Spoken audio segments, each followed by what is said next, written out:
Hello Fleet, and welcome back to another episode of Captain's Academy with your instructor Chase. And today's episode is going to be a bit of a short one. Not feeling too good, to be honest. Got a bit of a sore throat and I'm feeling a little bit under the weather, so I'm going to try to cover a short but still pretty important topic. Now today's topic is the issue of consumables, because now we have the regular free consumables as well as the premium consumables. And you shouldn't purchase all of them because I don't think all of them are as useful, but some of them I think are must purchases and you should get them. So I'm going to tell you sort of which ones to get. Now before I get started, somebody's probably going to ask me, well, why would you purchase these consumables anyways if there's a free version that you can use?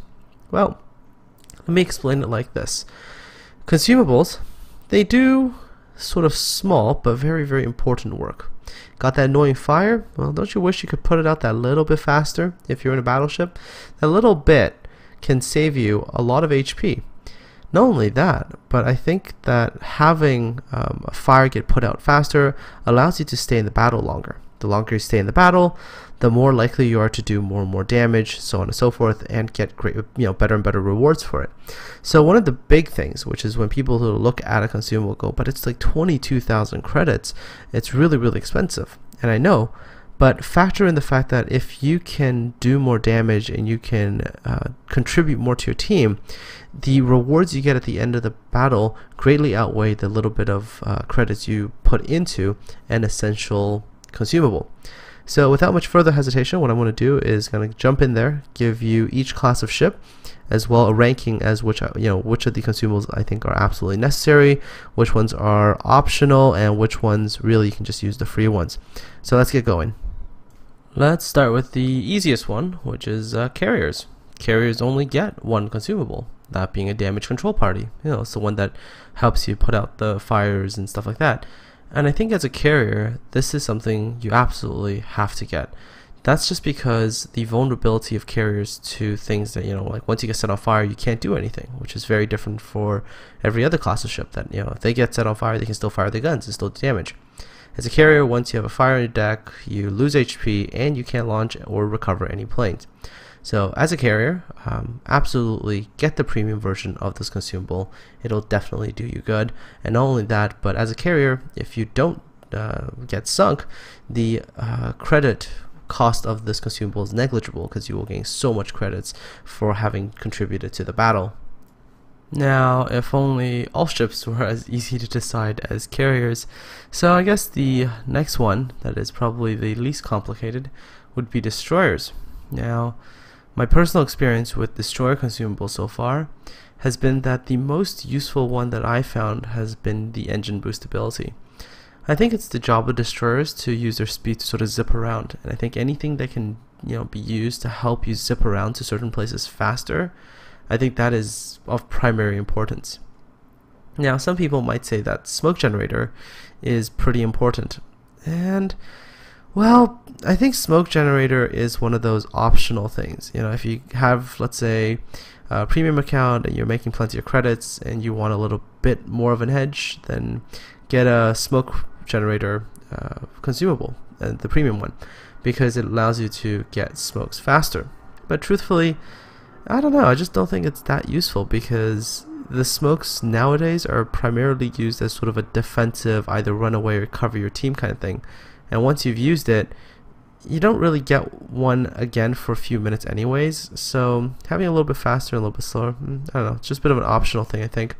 The least useful one for destroyers is the damage control party, and that's because the premium one only reloads a little bit faster, which I don't think is a massive increase from the free version, so that's the one that really you can just pass on. So that's destroyers. A little bit more complex than carriers, but still relatively simple to decide which consumables are absolute must-gets and which ones you can pass on. Battleships get a little bit more complicated because they have an additional thing to decide once you get past tier 7, which is whether or not you want to trade in your spotting aircraft for a catapult fighter.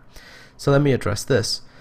The most important thing to get on a battleship is obviously the damage control party, and that's because that's the thing that is going to keep you alive in terms of fixing flooding or fires, and with the amount of fires especially going around these days, it's a really important consumable to spend that little bit of credits to get. In terms of optional ones that, let's say, once again, if you had a premium account, you make a little bit more credits and you want to get, you might want to consider getting Repair Party 2. And of course, once you get past tier 7, you might want to get Catapult Fighter. Some people might be wondering, well, why don't I get Spotting Aircraft? And that's because Spotting Aircraft, for me, when I think about them, it's kind of a very situational kind of thing. You use the Spotting Aircraft primarily for, let's say, either engaging stuff at super long range, which is not really effective anyways, or when I tend to use them is when, you know, somebody's trying to run away from me and I want to lob some extra hits as they're running away, maybe get myself the kill. The problem with Spotting Aircraft right now is that when you send it up in the air, the duration is relatively short, but the cooldown time is stupidly long. So, you know, for me, in terms of order of importance, the Spotting Aircraft is really right down at the bottom. So, you know, for me, the free version and the premium version kind of do the same thing.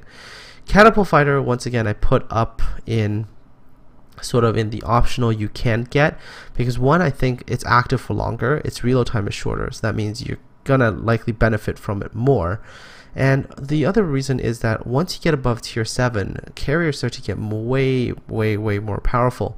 So having a little bit of sort of your additional anti-aircraft defense that you can disrupt enemy attack waves, I think is a beneficial thing to have in a battleship. So catapult fighters are definitely placed in the, you know, if you do have the extra credits to spare, you can get them. And finally we get to the most complex ship in terms of consumables, and that is cruisers. So in terms of importance, the most important thing to get in any cruiser is the defensive AA fire consumable, and you want to get the premium version of this because you want to have a cooldown as quickly as possible so you can use it again. Defensive AA fire is super useful because it boosts the damage of your long-range AA gun by, from everything I've heard right now, 6 times, which is, you know, take whatever damage you're doing with your long-range AA guns and increase it by 6 for like 40 seconds. You're absolutely able to wreck airplanes with that. Now, if you're in a Japanese cruiser, you also want to get this ability, not because you can shoot down planes, but because you can disrupt enemy attack waves on your ships, you know, or on yourself. So definitely, you know, most important thing to get. The catapult fighter is kind of like the cruiser staple, and you know, you can opt to get a premium version of this plane because, you know, they do get shot down and you might want to get another one up faster, but it's an optional thing. You don't necessarily have to get it. They're useful, but not absolutely necessary, because even the stock one does fly around for quite a bit of time, and you know, in terms of everything else, they're identical to my knowledge. Spotting aircraft, which is something you get at tier 10, I think again is one of those interesting things. You're going to trade away the catapult fighter, get a spotter plane, which once again, remember, long cooldown, doesn't stay up in the air for very long, but it does boost your range, which for tier 10 cruisers like the Zhao or the Des Moines can be a very interesting way to play, because all of a sudden you can reach pretty much near battleship range and you can really reach out there and touch somebody. So it's a very interesting idea, and I think those two can be they're optional, but I think they can be actually quite useful.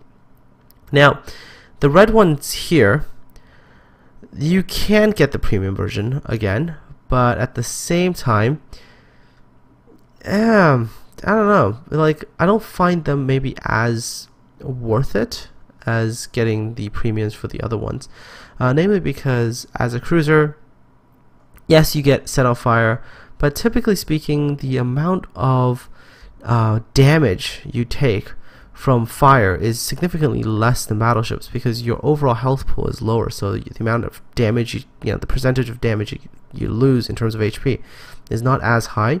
So the damage control party, for example, is something that I think as a cruiser you're okay with the free one. The repair party is also the same thing. You're unlikely to use those repair parties in rapid succession.